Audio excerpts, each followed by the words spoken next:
ओम हं हनुमते नमः। प्रिय मित्रों, आज मंगलवार है। मंगलवार के दिन भगवान हनुमान जी का यह मारुति कवच स्तोत्र का पाठ करने से सभी प्रकार के संकट दूर होते हैं, सुख शांति समृद्धि एवं व्यापार वृद्धि होती है। आइए पाठ शुरू करते हैं। मारुति कवचम। ओम नमो भगवते विचित्रवीर हनुमते प्रलयकालानलप्रभाप्रज्वलनाय प्रतापवज्रदेहाय अञ्जनागर्भसम्भूताय प्रकटविक्रमवीरदैत्यदानव यक्षरक्षोगणग्रहबन्धनाय भूतग्रहबन्धनाय प्रेतग्रहबन्धनाय पिशाचग्रहबन्धनाय शाकिनी डाकनी ग्रहबन्धनाय काकनी कामनी ग्रहबन्धनाय ब्रह्मग्रहबन्धनाय ब्रह्मराक्षसग्रहबन्धनाय चोरग्रहबन्धनाय मारीग्रहबन्धनाय एहि एहि आगच्छ आगच्छ आवेशय आवेशय मम हृदये प्रवेशय प्रवेशय स्फुर स्फुर प्रस्फुर प्रस्फुर सत्यं कथय व्याघ्रमुखबन्धन सर्पमुखबन्धन राजमुखबन्धन नारीमुखबन्धन सभामुखबन्धन शत्रुमुखबन्धन सर्वमुखबन्धन लंकाप्रसादभञ्जन अमुकं मे वशमानय। अमुक के स्थान पर नाम ले लीजिए जिसको आपने बस में करना है। क्लीं क्लीं क्लीं ह्रीं श्रीं श्रीं राजानं वशमानय। श्रीं ह्रीं क्लीं स्त्रिया आकर्षय आकर्षय शत्रून्मर्दय मर्दय मारय मारय चूर्णय चूर्णय खे खे श्रीरामचन्द्राज्ञया मम कार्यसिद्धिं कुरु कुरु। ॐ ह्रां ह्रीं ह्रूं ह्रैं ह्रौं ह्रः फट् स्वाहा। विचित्रवीर हनुमन् मम सर्वशत्रून् भस्मीकुरु कुरु। हन हन हुं फट् स्वाहा। ओम नमो भगवते विचित्रवीर हनुमते प्रलयकालानलप्रभाप्रज्वलनाय प्रतापवज्रदेहाय अञ्जनागर्भसम्भूताय प्रकटविक्रमवीरदैत्यदानव यक्षरक्षोगणग्रहबन्धनाय भूतग्रहबन्धनाय प्रेतग्रहबन्धनाय पिशाचग्रहबन्धनाय शाकिनी डाकनी ग्रहबन्धनाय काकनी कामनी ग्रहबन्धनाय ब्रह्मग्रहबन्धनाय ब्रह्मराक्षसग्रहबन्धनाय चोरग्रहबन्धनाय मारीग्रहबन्धनाय एहि एहि आगच्छ आगच्छ आवेशय आवेशय मम हृदये प्रवेशय प्रवेशय स्फुर स्फुर प्रस्फुर प्रस्फुर सत्यं कथय व्याघ्रमुखबन्धन सर्पमुखबन्धन राजमुखबन्धन नारीमुखबन्धन सभामुखबन्धन शत्रुमुखबन्धन सर्वमुखबन्धन लंकाप्रसादभञ्जन अमुकं मे वशमानय। अमुक के स्थान पर नाम ले लीजिए जिसको आपने बस में करना है। क्लीं क्लीं क्लीं ह्रीं श्रीं श्रीं राजानं वशमानय। श्रीं ह्रीं क्लीं स्त्रिया आकर्षय आकर्षय शत्रून्मर्दय मर्दय मारय मारय चूर्णय चूर्णय खे खे श्रीरामचन्द्राज्ञया मम कार्यसिद्धिं कुरु कुरु। ॐ ह्रां ह्रीं ह्रूं ह्रैं ह्रौं ह्रः फट् स्वाहा। विचित्रवीरहनुमन् मम सर्वशत्रून् भस्मीकुरु कुरु। हन हन हुं फट् स्वाहा। ॐ नमो भगवते विचित्रवीरहनुमते प्रलयकालानलप्रभाप्रज्वलनाय प्रतापवज्रदेहाय अञ्जनागर्भसम्भूताय प्रकटविक्रमवीरदैत्यदानव यक्षरक्षोगणग्रहबन्धनाय भूतग्रहबन्धनाय प्रेतग्रहबन्धनाय पिशाचग्रहबन्धनाय शाकिनीडाकनिग्रहबन्धनाय काकनीकामनिग्रहबन्धनाय ब्रह्मग्रहबन्धनाय ब्रह्मराक्षसग्रहबन्धनाय चोरग्रहबन्धनाय मारीग्रहबन्धनाय एहि एहि आगच्छ आगच्छ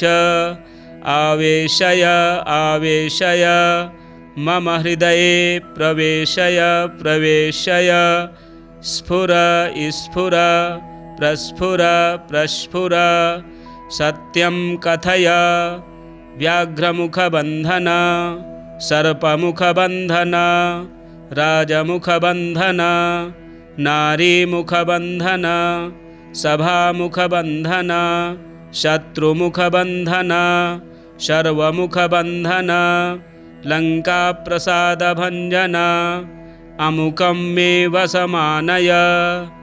अमुक के स्थान पर नाम ले लीजिए जिसको आपने बस में करना है। क्लीं क्लीं क्लीं ह्रीं श्रीं श्रीं राजानं वशमानय। श्रीं ह्रीं क्लीं स्त्रिया आकर्षय आकर्षय शत्रून् मर्दय मर्दय मारय मारय चूर्णय चूर्णय। खे खे श्रीरामचन्द्राज्ञया मम कार्यसिद्धिं कुरु कुरु। ॐ ह्रां ह्रीं ह्रूं ह्रैं ह्रौं ह्रः फट् स्वाहा।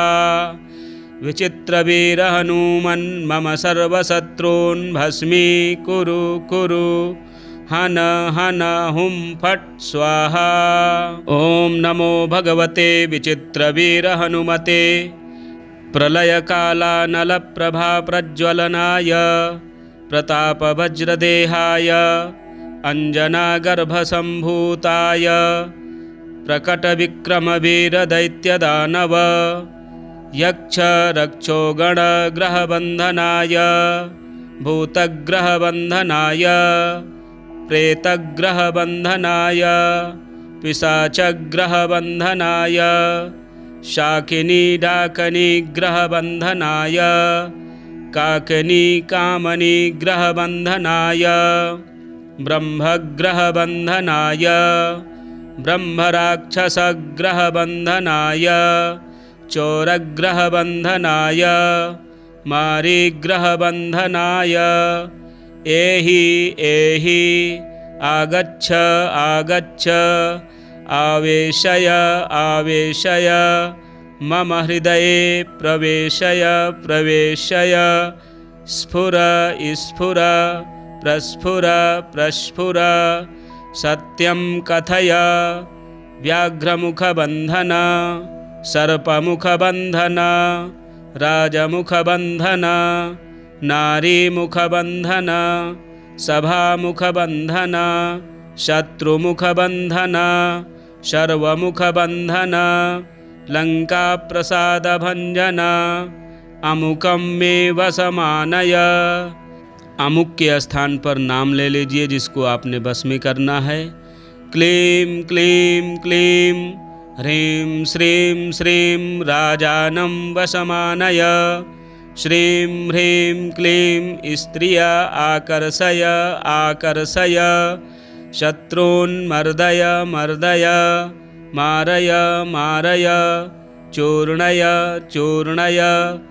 खे खे श्रीरामचन्द्राज्ञया मम कार्यसिद्धिं कुरु कुरु।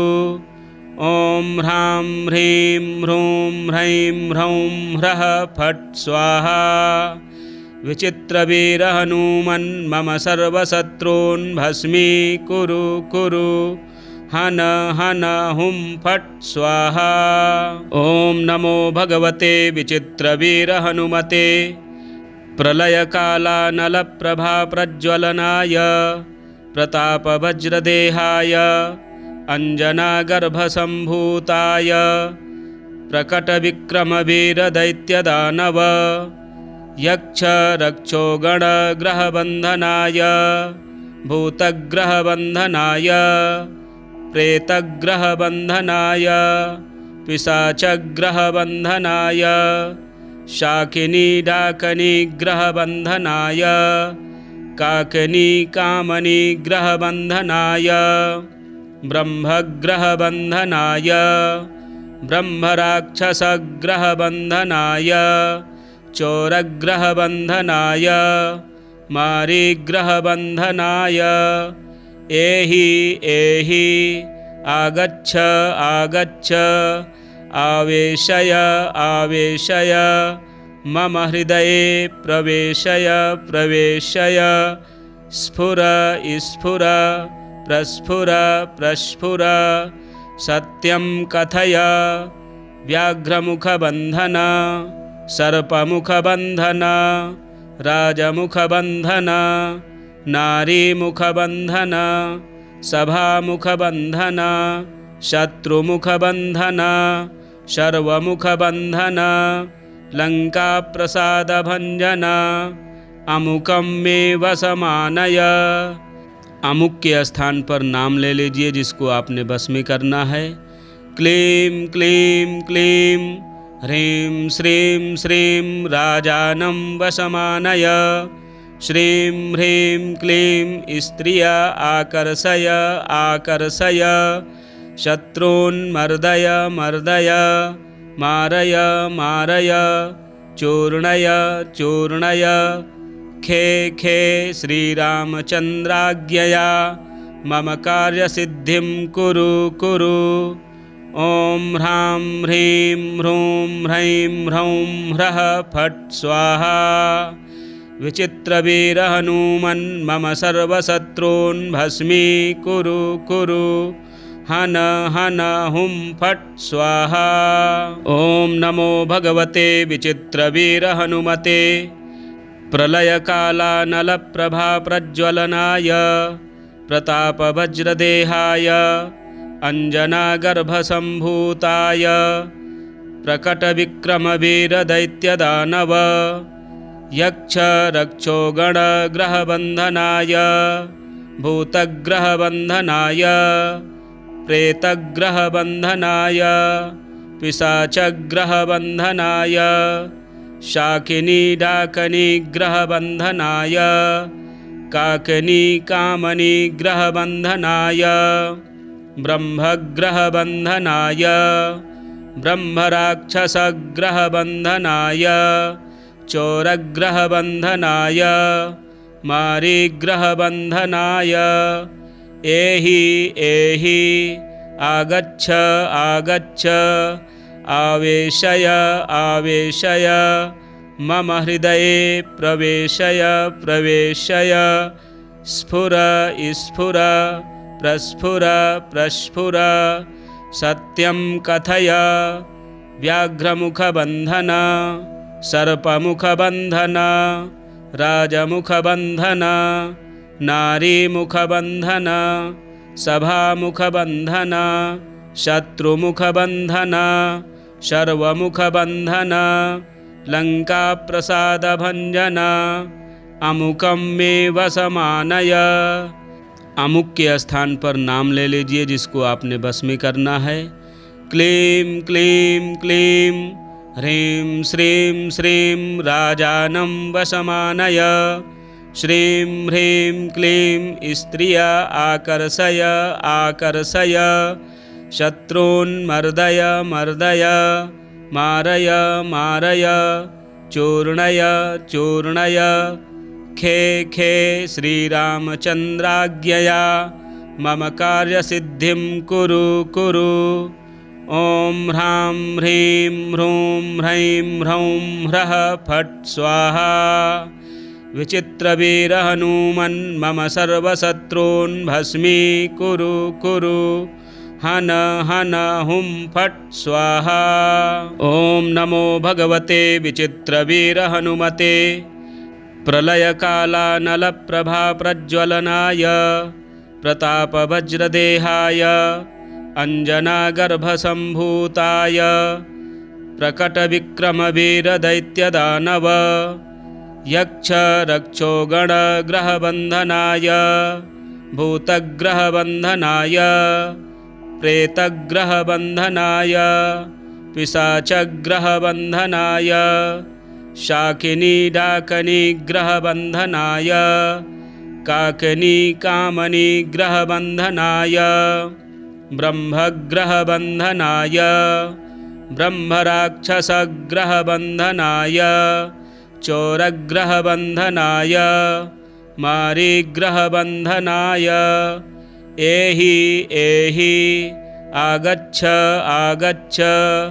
आवेशय आवेशय मम हृदये प्रवेशय प्रवेशय स्फुर स्फुर प्रस्फुर प्रस्फुर सत्यं कथय व्याघ्रमुखबन्धन सर्पमुखबन्धन राजमुखबन्धन नारीमुखबन्धन सभामुखबन्धन शत्रुमुखबन्धन सर्वमुखबन्धन लंकाप्रसादभञ्जन अमुकं मे वशमानय। अमुक के स्थान पर नाम ले लीजिए जिसको आपने बस में करना है। क्लीं क्लीं क्लीं ह्रीं श्रीं श्रीं राजानं वशमानय। श्रीं ह्रीं क्लीं स्त्रिया आकर्षय आकर्षय शत्रून्मर्दय मर्दय मारय मारय चूर्णय चूर्णय। खे खे श्रीरामचन्द्राज्ञया मम कार्यसिद्धिं कुरु कुरु। ॐ ह्रां ह्रीं ह्रूं ह्रैं ह्रौं ह्रः फट् स्वाहा। विचित्रवीरहनुमन् मम सर्वशत्रून् भस्मीकुरु कुरु। हन हन हुं फट् स्वाहा। ॐ नमो भगवते विचित्रवीरहनुमते प्रलयकालानलप्रभाप्रज्वलनाय प्रतापवज्रदेहाय अञ्जनागर्भसम्भूताय प्रकटविक्रमवीरदैत्यदानव यक्षरक्षोगणग्रहबन्धनाय भूतग्रहबन्धनाय प्रेतग्रहबन्धनाय पिशाचग्रहबन्धनाय शाकिनीडाकनिग्रहबन्धनाय काकनीकामनिग्रहबन्धनाय ब्रह्मग्रहबन्धनाय ब्रह्मराक्षसग्रहबन्धनाय चोरग्रहबन्धनाय मारीग्रहबन्धनाय एहि एहि आगच्छ आगच्छ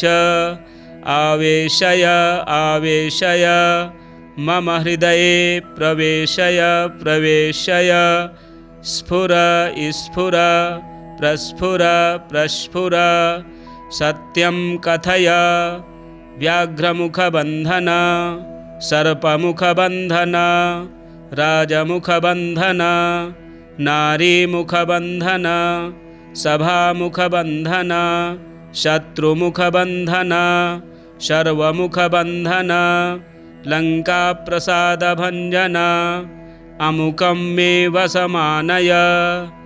अमुक के स्थान पर नाम ले लीजिए जिसको आपने बस में करना है। क्लीं क्लीं क्लीं ह्रीं श्रीं श्रीं राजानं वशमानय।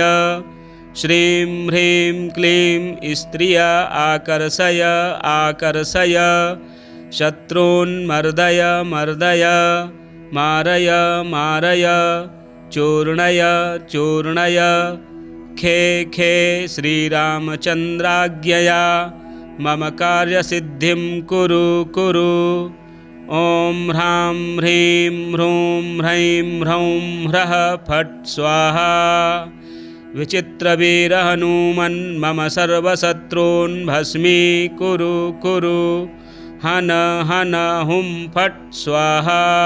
ॐ नमो भगवते विचित्रवीरहनुमते प्रलयकालानलप्रभाप्रज्वलनाय प्रतापवज्रदेहाय अञ्जनागर्भसम्भूताय प्रकटविक्रमवीरदैत्यदानव यक्षरक्षोगणग्रहबन्धनाय भूतग्रहबन्धनाय प्रेतग्रहबन्धनाय पिशाचग्रहबन्धनाय शाकिनीडाकनिग्रहबन्धनाय काकनीकामनिग्रहबन्धनाय ब्रह्मग्रहबन्धनाय ब्रह्मराक्षसग्रहबन्धनाय चोरग्रहबन्धनाय मारीग्रहबन्धनाय एहि एहि आगच्छ आगच्छ आवेशय आवेशय मम हृदये प्रवेशय प्रवेशय स्फुर स्फुर प्रस्फुर प्रस्फुर सत्यं कथय व्याघ्रमुखबन्धन सर्पमुखबन्धन राजमुखबन्धन नारीमुखबन्धन सभामुखबन्धन शत्रुमुखबन्धन सर्वमुखबन्धन लंकाप्रसादभञ्जन अमुकं मे वशमानय। अमुक के स्थान पर नाम ले लीजिए जिसको आपने बस में करना है। क्लीं क्लीं क्लीं ह्रीं श्रीं श्रीं राजानं वशमानय। श्रीं ह्रीं क्लीं स्त्रिया आकर्षय आकर्षय शत्रून्मर्दय मर्दय मारय मारय चूर्णय चूर्णय। खे खे श्रीरामचन्द्राज्ञया मम कार्यसिद्धिं कुरु कुरु। ॐ ह्रां ह्रीं ह्रूं ह्रैं ह्रौं ह्रः फट् स्वाहा। विचित्रवीरहनुमन् मम सर्वशत्रून् भस्मीकुरु कुरु। हन हन हुं फट् स्वाहा। ॐ नमो भगवते विचित्रवीरहनुमते प्रलयकालानलप्रभाप्रज्वलनाय प्रतापवज्रदेहाय अञ्जनागर्भसम्भूताय प्रकटविक्रमवीरदैत्यदानव यक्षरक्षोगणग्रहबन्धनाय भूतग्रहबन्धनाय प्रेतग्रहबन्धनाय पिशाचग्रहबन्धनाय शाकिनीडाकनिग्रहबन्धनाय काकनीकामनिग्रहबन्धनाय ब्रह्मग्रहबन्धनाय ब्रह्मराक्षसग्रहबन्धनाय चोरग्रहबन्धनाय मारीग्रहबन्धनाय एहि एहि आगच्छ आगच्छ आवेशय आवेशय मम हृदये प्रवेशय प्रवेशय स्फुर स्फुर प्रस्फुर प्रस्फुर सत्यं कथय व्याघ्रमुखबन्धन सर्पमुखबन्धन राजमुखबन्धन नारीमुखबन्धन सभामुखबन्धन शत्रुमुखबन्धन सर्वमुखबन्धन लंकाप्रसादभञ्जन अमुकं मे वशमानय। अमुक के स्थान पर नाम ले लीजिए जिसको आपने बस में करना है। क्लीं क्लीं क्लीं ह्रीं श्रीं श्रीं राजानं वशमानय। श्रीं ह्रीं क्लीं स्त्रिया आकर्षय आकर्षय शत्रून्मर्दय मर्दय मारय मारय चूर्णय चूर्णय। खे खे श्रीरामचन्द्राज्ञया मम कार्यसिद्धिं कुरु कुरु। ॐ ह्रां ह्रीं ह्रूं ह्रैं ह्रौं ह्रः फट् स्वाहा। विचित्रवीर हनुमन् मम सर्वशत्रून् भस्मीकुरु कुरु। हन हन हुं फट् स्वाहा। ॐ नमो भगवते विचित्रवीर हनुमते प्रलयकालानलप्रभाप्रज्वलनाय प्रतापवज्रदेहाय अञ्जनागर्भसम्भूताय प्रकटविक्रमवीरदैत्यदानव यक्षरक्षोगणग्रहबन्धनाय भूतग्रहबन्धनाय प्रेतग्रहबन्धनाय पिशाचग्रहबन्धनाय शाकिनीडाकनिग्रहबन्धनाय काकनीकामनिग्रहबन्धनाय ब्रह्मग्रहबन्धनाय ब्रह्मराक्षसग्रहबन्धनाय चोरग्रहबन्धनाय मारीग्रहबन्धनाय एहि एहि आगच्छ आगच्छ आवेशय आवेशय मम हृदये प्रवेशय प्रवेशय स्फुर स्फुर प्रस्फुर प्रस्फुर सत्यं कथय व्याघ्रमुखबन्धन सर्पमुखबन्धन राजमुखबन्धन नारीमुखबन्धन सभामुखबन्धन शत्रुमुखबन्धन सर्वमुखबन्धन लंकाप्रसादभञ्जन अमुकं मे वशमानय। अमुक के स्थान पर नाम ले लीजिए जिसको आपने बस में करना है। क्लीं क्लीं क्लीं ह्रीं श्रीं श्रीं राजानं वशमानय। श्रीं ह्रीं क्लीं स्त्रिया आकर्षय आकर्षय शत्रून् मर्दय मर्दय मारय मारय चूर्णय चूर्णय। खे खे श्रीरामचन्द्राज्ञया मम कार्यसिद्धिं कुरु कुरु। ॐ ह्रां ह्रीं ह्रूं ह्रैं ह्रौं ह्रः फट् स्वाहा। विचित्रवीर हनुमन् मम सर्वशत्रून् भस्मीकुरु कुरु। हन हन हुं फट् स्वाहा। 11 शतवारं जपित्वा सर्वशत्रून् वशमानयति नान्यथा इति। 11 बार इस स्तोत्र का पाठ करें अथवा श्रवण करें, सभी प्रकार के शत्रु आपके बस में हो जाएंगे। प्रभावशाली स्तोत्र है। इसी प्रकार के वीडियो देखने के लिए चैनल को सब्सक्राइब करें, वीडियो शेयर करें, लाइक करें। जय श्री राम।